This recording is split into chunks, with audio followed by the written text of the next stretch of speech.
What is it that really matters? For me, first and foremost, it's being surrounded by the people I love, my family, my friends. It's sharing the simple pleasures of life with them and having unforgettable adventures. It's feeling small and humbled within nature's incredible beauty. What really matters is being able to travel again, thinking outside the box and meeting real people. It's taking time to savor the present moment. It's feeling the magic of centuries past and passing it on to my children, filling up on inspiration for tomorrow. What really matters to you?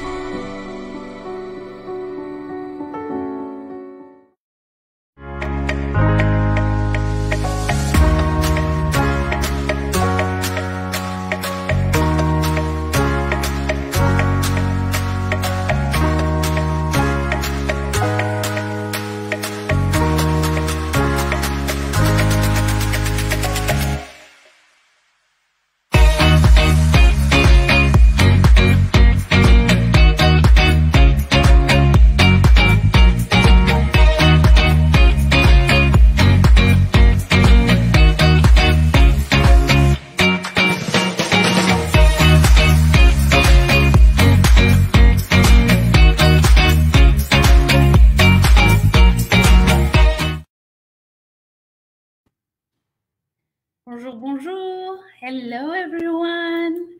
Welcome back. Bienvenue to Explore France Live. Thank you so much for joining us today. I'm Tiana, your host, and bienvenue les amis, bienvenue à tous. So let's welcome everyone. Let's check in. How have you been since last week? Where are you tuning in from? How are you doing today? Hi. All right. Yes, everybody's coming in. This is wonderful. Oh, bonjour, Eduardo. Wow, California. Thank you so much for waking up so early to be with us.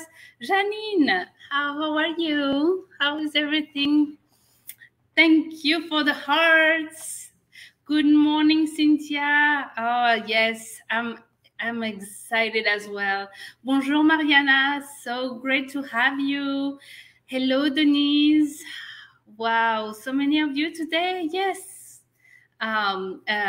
Please, if you're joining us today for the first time, so this is our Explore France Live. We're taking you to wonderful places and off the beaten path tracks in France. Marianne, oh, Ireland. Fantastic. Thank you for being back with us. Wow, this is wonderful. And we also have Felice.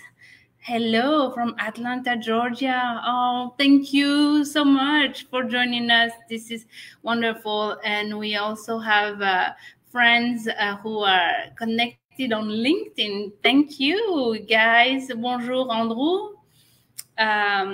Wow.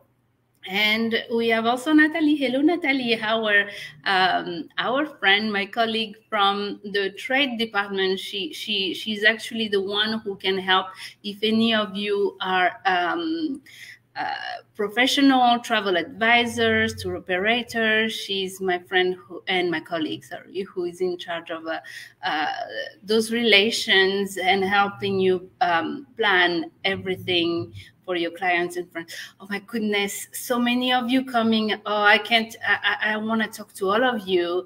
Hello, buenos días. Wow, hello, ¿cómo está, Ana? Okay, thank you. Yes, so, okay, I'm going to continue chatting with all of you on the chat. But before we start, I wanted to just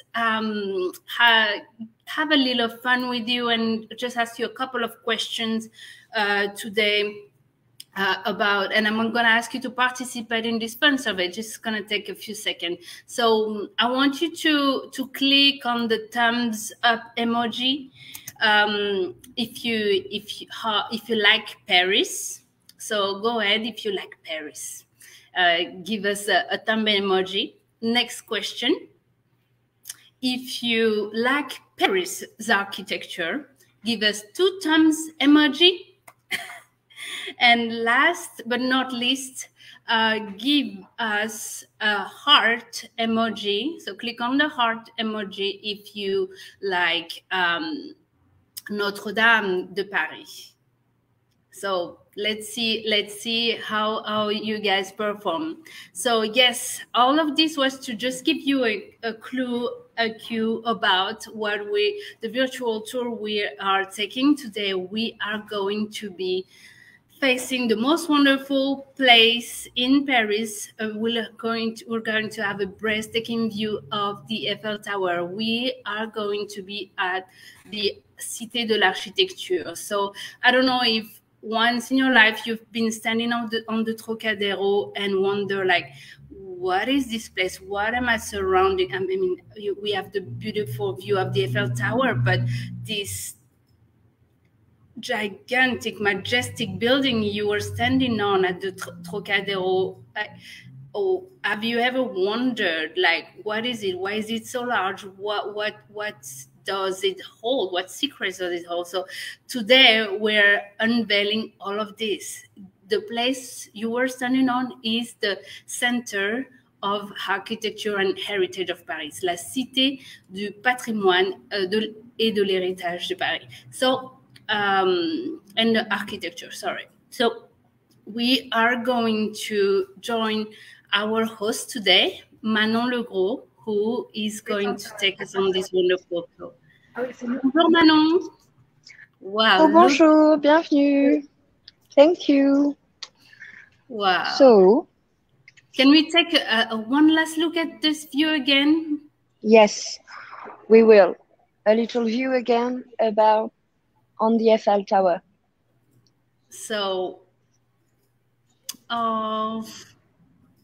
this is wonderful. And look at the streets. That's it. It's spring in Paris. Oh, I wish I was physically there with you, Manon, today. I understand. Yes. I'm quite lucky to be here. Yes, you are. So, Manon, we're so excited for this tour. Thank you again, you and the team at Cité de l'Architecture for organizing this and preparing this virtual tour. We're so excited to hear all about everything you have to share. So everyone, if you have questions about the center, please leave your comments for Manon in the chat, and we'll be asking her the questions as we go. But Manon, I'll leave the floor to you. Thank you again for taking us on this tour. Thank you very much. So I will present this monument today for you.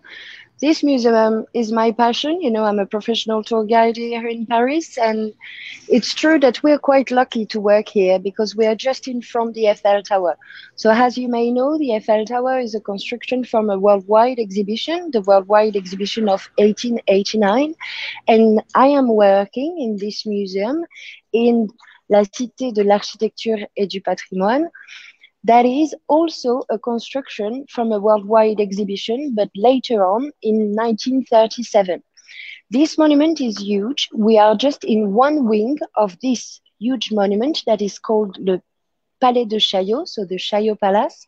And inside, you have 22,000 meters square of beautiful exhibition about architecture. So it means that here we are in the largest center about architecture in the world. In the museum today, we're going to see an exhibition that is really important to us because we will show the tributes to Notre-Dame that we organized since September 2020 after, unfortunately, the fire that arrived. But I have to tell you, just by one quick look here, you have the possibility to see that, of course, we have this exhibition that we decided in the center of the museum. So the museum is the possibility to see two large galleries of plaster casting that are a copy from the 19th century of the greatest heritage in sculpture that you may find in France. So the good point is that if you come here one day, you will see that you have the possibility to see the best sculpture that you can find in France just by walking through our gallery. Also, upstairs, we won't go today, but if you come, you will see it. We have a gallery, of course, about the modern and contemporary architecture. There is also like an animation center with a library where the students all around the world are coming to read the books that we have, an archive center, an auditorium, a cinema, and also a school. So yes, to know the museum, there is many, many, many things to see. So here, this massive monument is talking about architecture, but in the name of the museum, you also have heritage because we are protecting the old sculpture, the old architecture. Also, what I found really amazing in this monument is that we will go a bit further and you will see the roof, the metallic frame that is up on us here.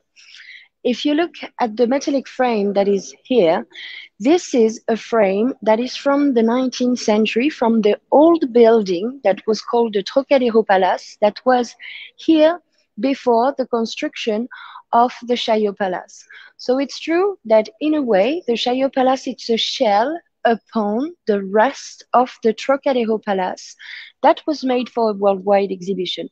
So in a way, the monument is protecting some sculpture from the past, and it's also protecting an architecture from the past. And as architecture is the best thing that you can find on earth, I think it's fantastic.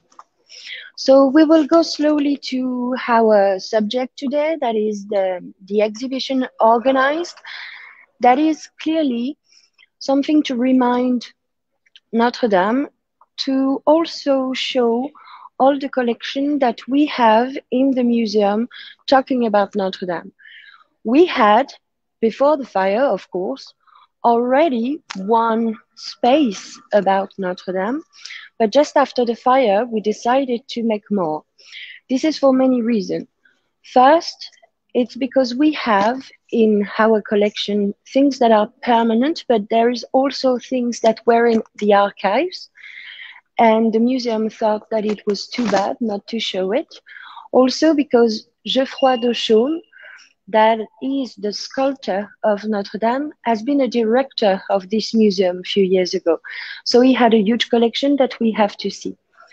As we are passing here just in front of some paintings, I have to tell you, because I forgot, it's bad, you have to know that we also have a great collection of paintings, copy that they did at the beginning of the 20th century in 1937, about copying the best painting that you can find in church, abbey, cathedral around the world.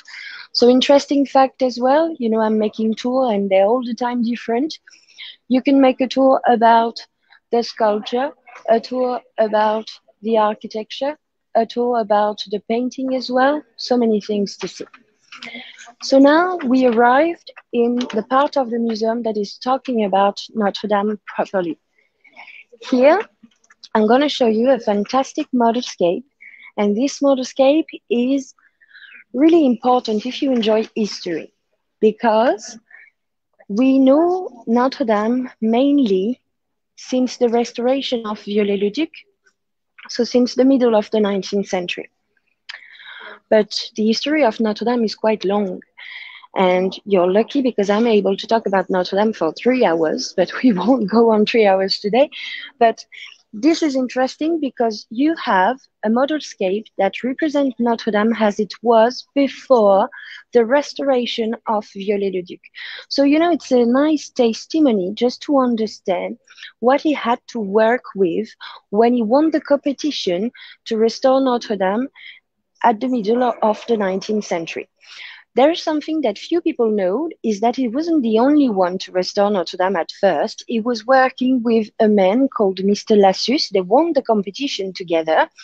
And Mr. Lassus was really, really close from the historical fact, and he wanted to rebuild Notre Dame in the 19th century as it was really in the Middle Age. That was also something that Viollet-le-Duc wanted to do, but after Mr. Lassus died, you maybe know that Viollet-le-Duc took a lot of fantasy, took a lot of new idea, and has been quite creative. And that's why some people are against Viollet-le-Duc, because he's saying that a restoration is not that much representing something that existed for sure, but more making a new construction that is finished and that could have existed. So, you know, for the one that are really based on history, something that is a bit complicated to understand. But just to give you a few examples, this modelscape is fantastic because you have three main doors on the facade of Notre Dame, and you can see that the one in the middle is curved. You know, the top is not horizontal. And this is a modelscape from the 18th century. And the 18th century, they asked the architect that was in charge of Notre Dame to cut the horizontal way of the door to make one curved one, because they needed more space for the processions, for the event. And that's quite funny because, you know, they managed in the 18th century to destroy a door that was so important in the history since the Middle Age, just because it wasn't comfortable. So when Viollet-le-Duc won the competition with Lassus, the first thing that he thought is, I'm going to put back this door as the horizontal way. And after, he managed to make many transformations.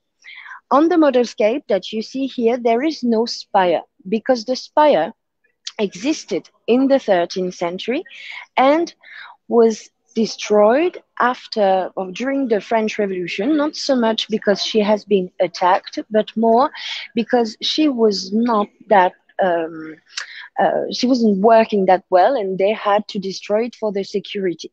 So in 1793, they destroyed the arrow of Notre Dame, and when Viollet-le-Duc won the competition, of course, he wanted to make this arrow, this spire again. The spire is what we remember today, mostly because, of course, since 2019, we remember the fire. But the spire has been also a big change. And, you know, people have been bad at the time with Viollet-le-Duc because they believed that it was changing the shape of Notre Dame so much. And it's not that true, because the old spire was 78-meter high, and he made a spire that was 96-meter high. So it wasn't such a huge difference. But you can believe that the press and the journalists at the time were making fun of him, saying that he wanted, you know, to make the biggest tower in the world, and that he wasn't enough humble, but maybe a bit too thinking about himself. Also, so this modelscape is good because you can see how Notre Dame was in the 18th century, but also in the permanent collection, we have some plaster casting organized by Viollet-le-Duc. That is the first man who wanted this museum to be done. Actually, this museum opened as the sculpture that was compared, le Musée de la Sculpture Comparée, in 1882. Unfortunately, Viollet-le-Duc died before the opening of the museum, but he organized all the copy. And the copy that you have here in front of your image here now are a copy of some real sculpture that are on Notre Dame facade. And I have to talk about the one that is up, yes, because this one is talking about, in French we say Saint-Étienne, but I believe that in English it's Saint-Stephen. You have something quite amazing. It's, you can see how they were able to represent so many details about the fabric, so many details about the faces, and so many details about, if you look up, you have first line, Etienne, that is talking and judged. Up, you have the possibility to see the lapidation of the saint. And if you look closer, you will see that there is every move of the character that are represented. First, there's taking a stone and then putting the arm up and up and up until to go on descent. And that's quite amazing. It's like a comic. It's like representing all the movement. Then after you have the representation of his death on the right. Why did they pick this part of all the sculpture that we have in Notre-Dame? It's because this representation of the lapidation is clearly a masterpiece. Now let's go to the treasure. You know, I don't know how much you're sensitive, but I have to tell you that when my colleague told me that we're gonna have the rooster that was on the top of the spire of Notre Dame, I almost had a heart attack just coming to my work. And then now we are in front of the real rooster, so the real statue that was on the top of the spire. As you can see now, he's looking a bit more like a contemporary sculpture than what it was before. You know that he had some impact, clearly. Well, he fell down from the spire that was 96 meters high, so clearly he had some shock. But what you can see that is impressive here. So you have the possibility to believe in miracle in a way first, because you have to know that the rooster felt on the good side of the nave, on the low side in the cathedral, not directly in the fire, otherwise it would have been destroyed. He went on one side, and then the day after they managed to take it, to protect it in a sure place. And now inside this rooster, there is not anymore the relics that were preserved inside. Because you maybe know that on the top of the cathedral has a spiritual protection. They had relics from Geneviève, Denis, and also some little spin from the crown of the Christ. So all the relics have been taken out, and as the rooster was well protected, they thought, where can we put the rooster if the people had the possibility to see it? Well, I think the best way is maybe in a museum that is talking about heritage and protection. What is quite interesting as well is that today they're not so sure that they will restore this rooster because it's quite broken, and it's quite possible that we will make another one to go on the top of the spire, and maybe they will keep this one as a testimony of what happened with the accident. Also, this is something quite technical, but I think it's really interesting. You have some possibility to see some gold inside. There is some gold leaves that you can see inside.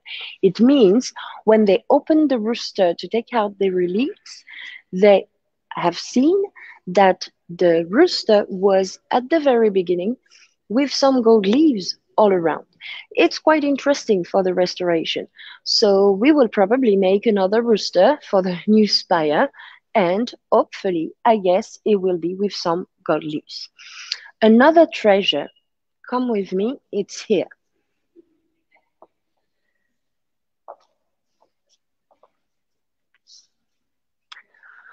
Well, I don't know how much you're impressed by the size of this statue, but I'm quite tall and it's still really high.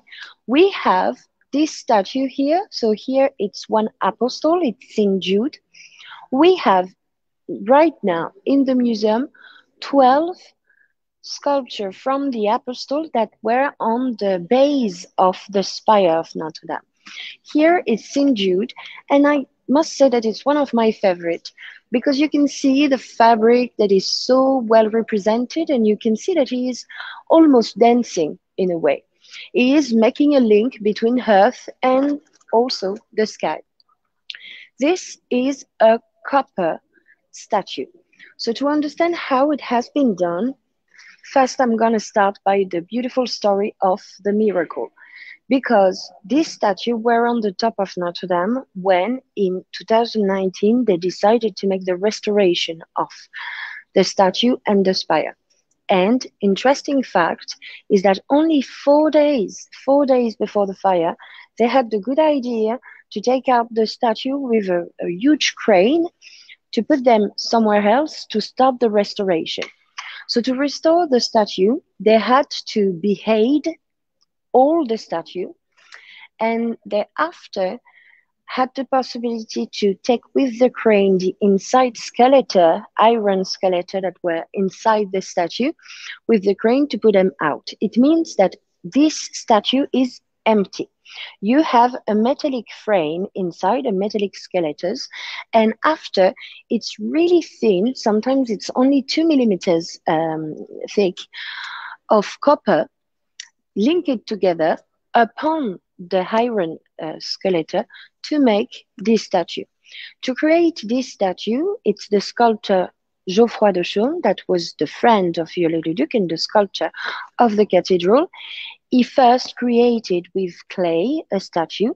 Then after they molded the clay into a bronze representation. And after they took some tiny thin leaves of copper and they hammer it on the bronze to find the right shape. And after they link it everything together. So this is quite it's not really heavy. So that was the whole point, is that you have something massive from the exterior, but in a way it's quite light to put it on the top of the spire. So we have the 12 apostles and we have 4 evangelists also. So we're gonna go here in the little corner with so many interesting documents, and I have to tell you something, it's a bit frustrating, but it's true. You maybe see today that we've got a lot of light in the museum because of the glass roof. So we can't expose the real drawing. We can't expose the real picture. It's copy, but really nice copy that you will see soon. But just for you to understand, if you forgot, the statue that we have just seen about St. Jude is not here represented, but you have the other apostle here that are on the base of the spire that was just behind here. They all have the same size. They're all made with copper. They're all together with, different way looking down. Here we've got, for example, Saint Bartolomeo, so the apostle that has been flayed. That's why poor he has a tool, a big knife, because of his martyrdom. So it's what we know about him. We have the possibility in this corner to see crazy photography. For example, here, if you follow me, you have first picture is the restoration of the spire that arrived in 1935. So you can see all the scaffold that were organized around to make it better. And another picture that is clearly my favorite here, because it's so not that often that you can see this. You have a picture representing the construction of the spire in 1860. So Viollet-le-Duc worked with many people. You maybe know that he was working like a man in a middle age. He had a passion for middle age, so he was working in the Tower of Notre-Dame during the construction. And there were helped before between the people working on the construction site, and he was really close from everything that was done. You have here a drawing from Geoffroy de Chaume, the sculptor, about the rooster. And have you got the possibility to show this picture or not? Because the rooster has this before, you see, the shock before the impact. So I think it's quite important for you to see how different it is now. But maybe it's more expressive now, right? We have also a beautiful modelscape of the spire that is here. You have here. So the spire is an accumulation of a wooden frame construction made by Mr. Bellu. And, it's wood and around there is lead. This modelscape is really beautiful because you can see really the spire that Viollet-le-Duc decided to make. Now we know the French government voted the fact that Notre Dame will be done exactly the same way using the same material. You've maybe heard and you have maybe been scared, like many people, about the fact that they will maybe make a spire with reinforced concrete or a spire with glass. Or well, I must admit that I wasn't that scared because they could change the material, but for sure it would have been the same shape, because you know that the river Seine and the monument that are all around are preserved by the UNESCO. So in a way you can't change completely the thing. We have lost during the fire the spire, the roof, the wooden frame that was from the 13th century that we used to call the forest. That's the one of the worst part because it's a very old construction from the 13th century. And the good news is that if you go to Notre Dame around now, you will see that you have a lot of scaffold everywhere. The scaffold were done for the security first, and now the scaffold are here for the accessibility. So they just start, good news is that they just started the reconstruction. We had few years since the fire to check stone after stone, the stone that we will have to keep, the one that we will have to replace. And now we started the reconstruction. So the goal from the French president is to remake Notre Dame in 5 years, as we would be ready for the Olympic Games in 2024. I guess it will be done, but the real goal is we're gonna reopen Notre Dame in 2024 for the Olympic Games. You have a part here in the exhibition about Notre Dame where they are talking about the current state of restoration. So we changed the images. You've got a lot of interviews from, the people working on the construction site, where they explain everything that is happening right now inside Notre Dame. You have a lot of picture that shows as well how they had to secure the monument first with a lot of wood scaffold to maintain the buttress arches and the flying buttresses that we have on the monument. You see that they had also to clean a lot of the monument with, for example, the organs that is inside Notre Dame, that is suffered a lot from the lead that were everywhere, so they had to destroy it, to remake it, and to clean it mainly. They will put it back inside Notre Dame in 2023.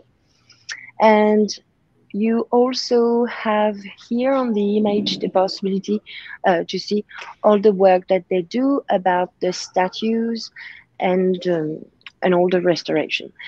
Clearly, to restore the statue that we've just seen about the apostle, I forgot to tell you that you may be surprised, because if you look at a picture of Notre Dame before the fire, the statue, they were green.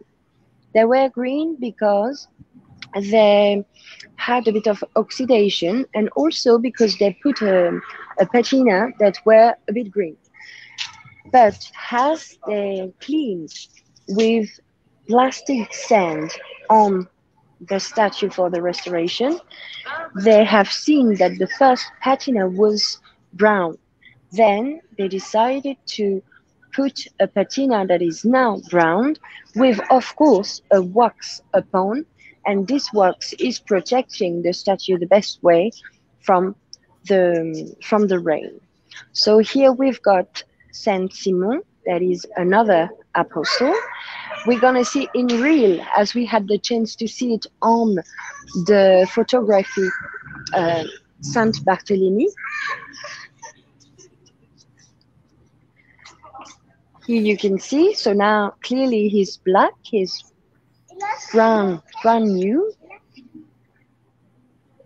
That's clearly, you can be surprised. I have been surprised because this is this was at the top at 80 meter high, And you see how Geoffroy de Chaume decided to put so much importance on the detail of the different faces. That's quite crazy because it was so high.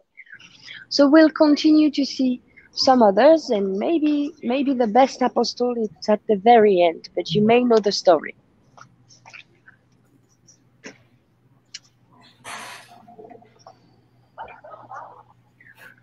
So we are walking through the gallery again, where, you know, it's organized by the different part and region of France. So we're soon around Dijon in Burgundy for the plaster that is all around us. And I think there is something really interesting here with the two apostles that I absolutely have to tell you.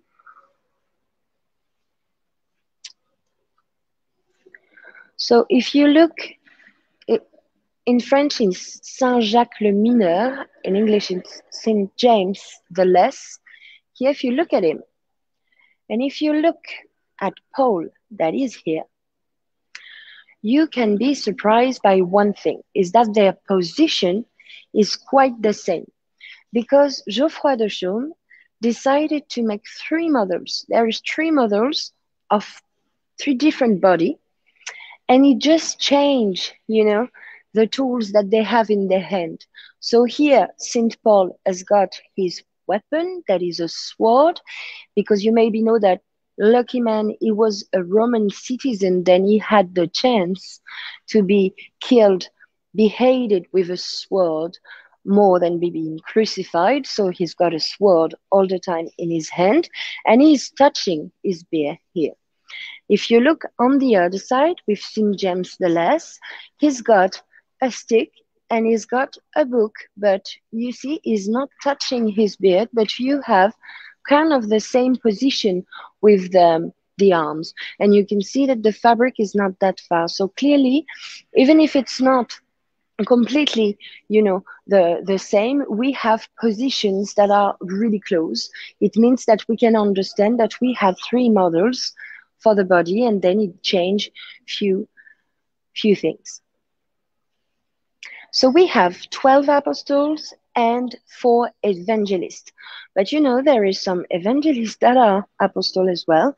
So it means that for the evangelist, there is the symbolic representation that we will go to see soon.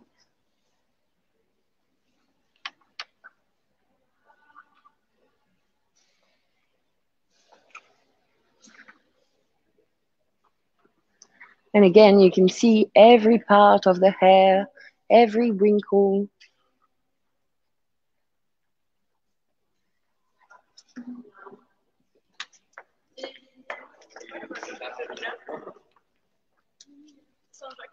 So let's go to see the last treasure on the way.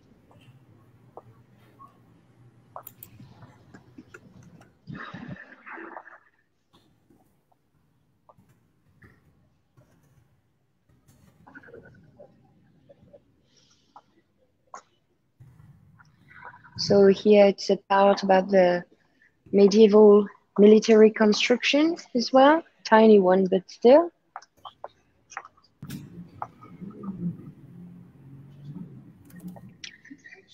And in the middle of this fantastic copy from the Gothic architecture in plaster, we have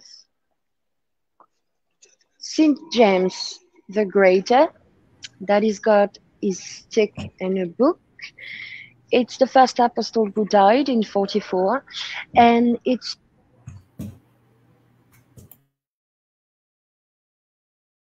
there is the pilgrimage of Saint Jacques de Compostelle, where all the faithful go to his grave in Compostela. So he's most of the time represented with this stick. Here, this one is really different. You know, it's like St. Jude that we have seen just almost dancing a few minutes ago. Here, you've got St. John, the apostle. That is great because he is carrying, you know, this little recipient here. because it's one of his miracle. And you see, St. John seems younger than the others. He don't have the big beard that other has. He's got this little recipient here because you maybe know this miracle. They asked him to drink a poison and he survived to the poison. So it's one miracle that is quite often represented with him.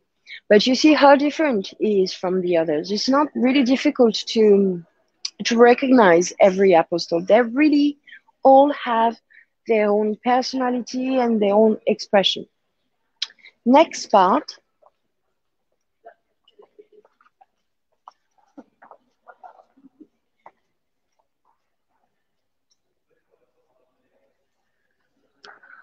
We've got Saint Philip the Apostle, that is God is crossed because he died being crucified. And don't forget to look around as well, the fantastic plaster casting that we have everywhere.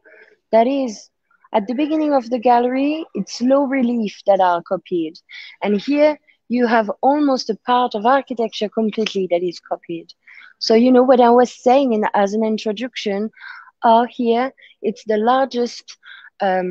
largest place to talk about architecture. You understand maybe now a bit better why I was saying this.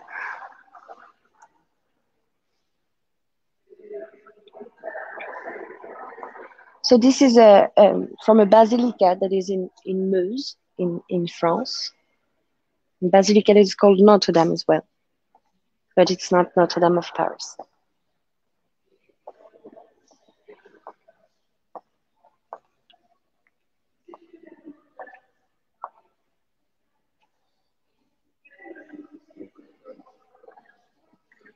So this is completely different. The spire was 96 meters high. On the base, you had the 4 evangelists, and on 4 lines, the apostle. And if you remember well, the apostle, they were looking down. And if you look to the evangelists, they're looking up. So there is an exchange between the two parts of the representation. Here is St. John as an evangelist. So you can see his symbolic representation that is an eagle. And you can see that he is carrying his book here. St. John, you have to know something. This is only 75 kilograms. That's crazy. Still copper, still on the metallic skeleton iron frame, but 55 kilograms only. So here is St. John, and here it's Matthew. Matthew, here, his representation is an angel. He's looking up. If you look on every representation of the evangelist, there is a torsion. They are looking up, but on the other way. See, beautiful face, beautiful hair, a lot of feather, well represented, and still the book as well, because he wrote the story of Jesus. Other evangelists on the other side, a little anecdote that is quite funny is that Viollet-le-Duc and Geoffroy de Chaume, they had huge complexity. It was really complicated to organize where the apostle should go down the spire. And then on the very last day, they finally exchanged the place of the evangelist, and they put the evangelist, it was in 1861, on March 1861. You've got the ox of Saint Luke here. So you see again the book and the body. To finish, you have here the beautiful lion.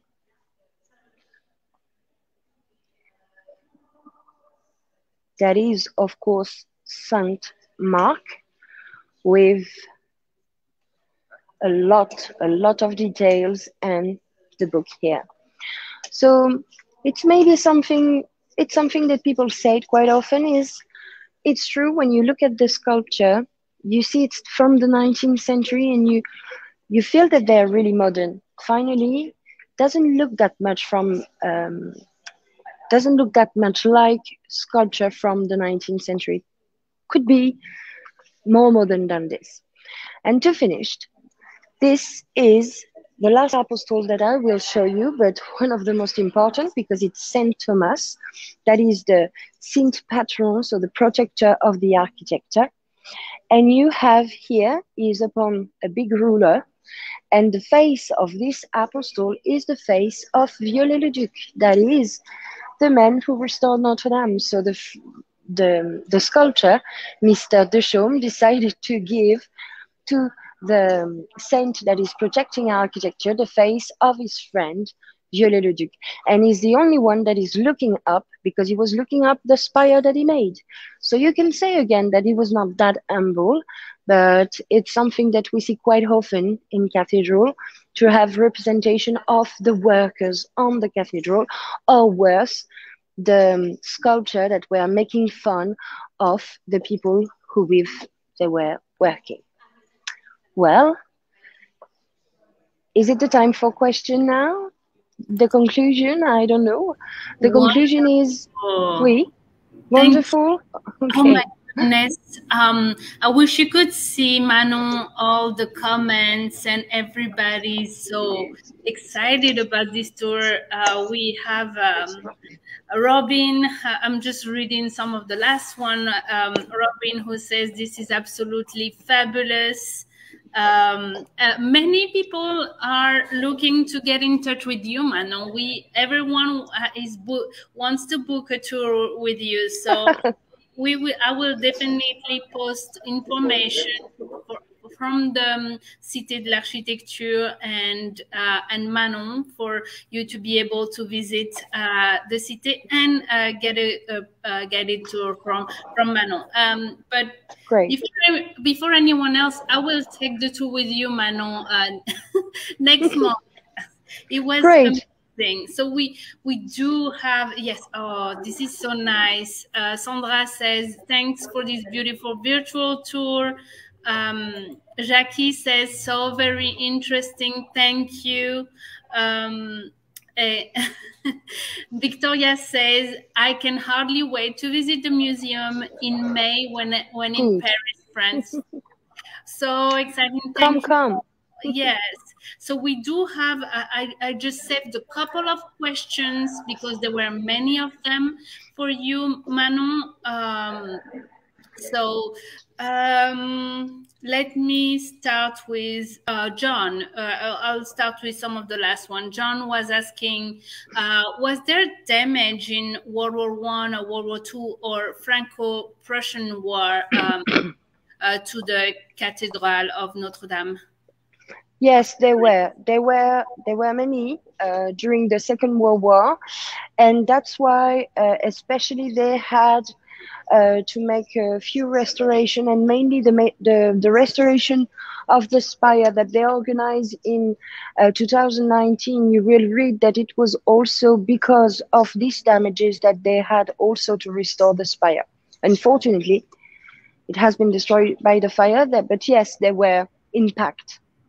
Okay, great. So you mentioned, oh yes, so everyone is asking about setting up a private guided tour with you, Manon. How do we organize that?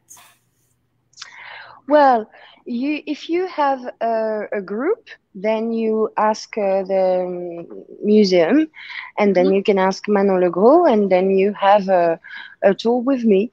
So you have to see with the museum and then ask my name, because we are so many working here, but it's completely possible. And I will be more than happy. Oh, thank you. Okay, so I will put in the comments the contact information for the Cité. And I think I had one more question about the restoration. So the restoration you said will be completed in 2024, right? Yes. So I'm wondering, like, how big of a team does it require to do on this work, to take on this work, because this is pretty soon, and looking at the meticulous work needed to restore this heritage, 100 years heritage. What is it taking? How many, resources?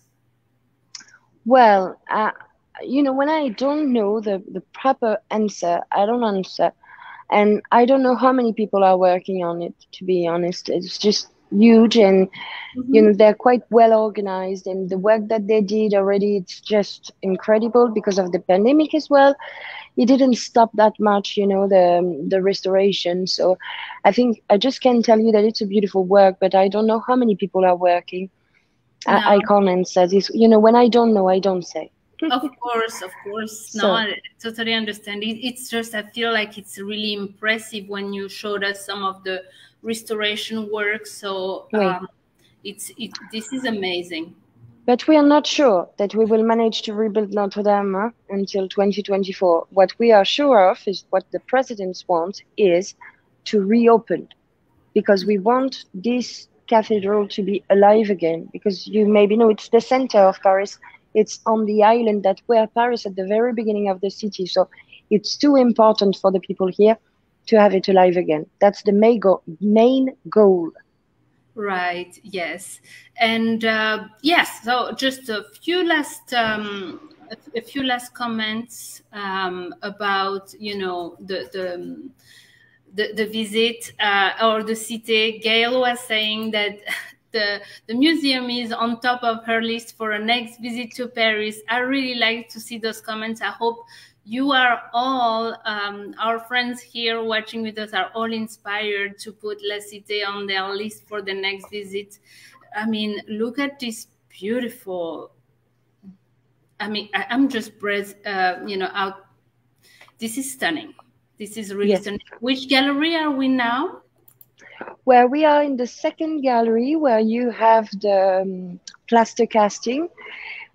At the very beginning, it was copy mainly from the Middle Age. And after, there is here a part with the Renaissance copy, because it's quite interesting. But every time that we had a new director of this museum, he decided to make more copy and more copy. So there is so many things. There is Middle Age, but there is also a bit of Renaissance where we are just right now. This is a copy of a building that is in Toulouse, for example. Oh, wow. And so just a couple more questions for you, Manon. Are there any exhibits of Gail asking, are there exhibits about Chartres? I know you talk about different region, about... Yes, there is. We have a fantastic copy of a part of Chartres. Yes, of course. Well, I don't know if we have the time to go. It's just here. Yes, there is. Oh, I've got many stories about Chartres.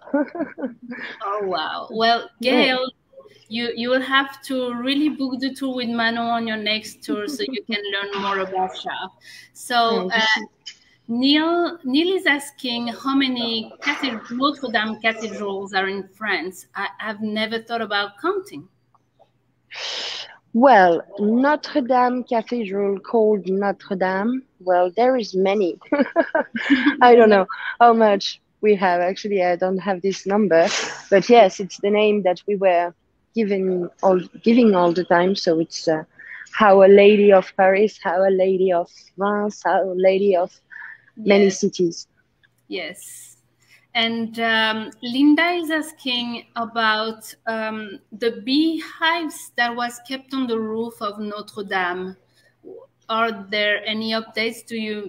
Have you heard about that? About what? Sorry. The beehives that was kept on the roof of Notre-Dame. I'm not so sure to understand the word. What's the hive? The beehive. The bee. Yes. Okay. Yes. Now I've got it. Sorry about my accent. Okay. Yeah. No. It's me. I was thinking about architecture, and then I thought, ooh, but I have no idea. I think they have been destroyed, and there is many others in many other monuments in Paris. There is so many. There is on the top of the opera as well. There is on the top of the museum where I am right now. There is so many, but about Notre-Dame, I must tell you that I don't know. But we are in front of Chartres for the people who had a question, you remember? Yes. this is the door of Chartres, one of the door of Chartres. And there is fantastic column statue that are, you see, made in the same studio. Then they had the models to work, and they just changed the head of the lady and the head of the man and few tools, like actually they did in Notre-Dame as well.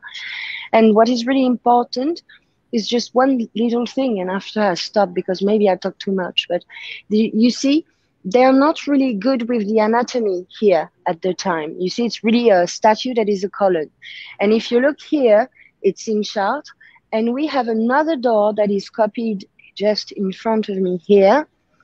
And if you look, I think it's something like 50 years after, because, you know, it took such a long time to make a cathedral.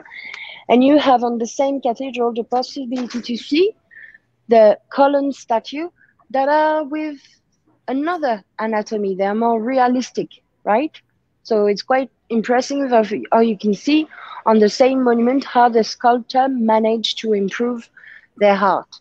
You know, this museum is good for this, is that we can explain a lot about the evolution of the sculpture and the architecture as well. Wow, this was really wonderful. I think, you know, we are all in agreement here with everybody that's listening to you. Manon, you were fantastic. Thank you so much for sharing. Thank you very much. Of the Cité de l'Architecture, of Notre-Dame, and all these wonderful places. So remind me again of the size of the Cité de l'Architecture, just for people to understand. We've only covered a fraction of this place. Yes, we have made only 2 galleries. There is another gallery on the first floor and another one. So it's 22,000 meters square. Wow, that's huge. And so, you know, I feel like when you go there, you could spend a whole day. If you'd like to take a break, they also have a beautiful restaurant with a view, yes, I think, on the Eiffel Tower.